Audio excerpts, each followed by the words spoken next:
ज्ञान the treasure में आपका स्वागत है। और हम आपको कृष्ण के जीवन के उस पक्ष के बारे में बताएंगे जिसकी कल्पना आपने शायद नहीं की होगी।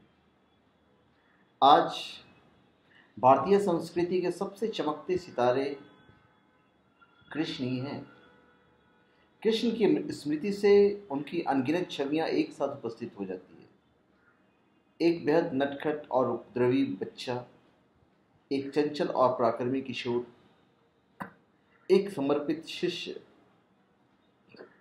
एक आत्मीय मित्र, एक अद्भुत बांसुरी वादक, एक उत्कट प्रेमी, एक विश्वसनीय सहयोगी, एक मानवीय शासक, एक प्रचंड योद्धा, एक मौलिक विचारक, एक महान योगी, एक दूरदर्शी कूटनीतिज्ञ, एक चतुर रणनीतिकार, एक विलक्षण दार्शनिक।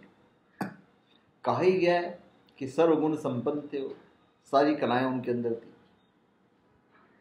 कृष्ण अपने समय के परंपराओं और लीक से हटकर चलने वाले एक ऐसे महामानव हैं जिसने अपनी कालखंड को अपने इशारों पर नचाया है। उन्होंने शांति की भूमिका भी लिखी और युद्ध की पटकथा भी लिखी है। उन्होंने निर्माण की परिकल्पना भी है और विनाश की योजना भी, पत्नियों की भीड़ भी और प्रेम का एकांत कोना भी, असीम मोह और असीमित वैराग्य भी, जिसे हम उनकी लीला कहते हैं। वह वस्तुतः जीवन के समग्र स्वीकार का उत्सव है। एक चरवाहे से भारत के सर्वाधिक प्रभावशाली व्यक्तित्व तक ही कृष्ण की जीवन यात्रा किसी परिकथा की तरह युगों युगों से हमें रोमांचित करती रही है। हमारे देश की संस्कृति के असंख्य महानायकों के बीच अकेले उन्हें संपूर्ण पुरुष का दर्जा प्राप्त है।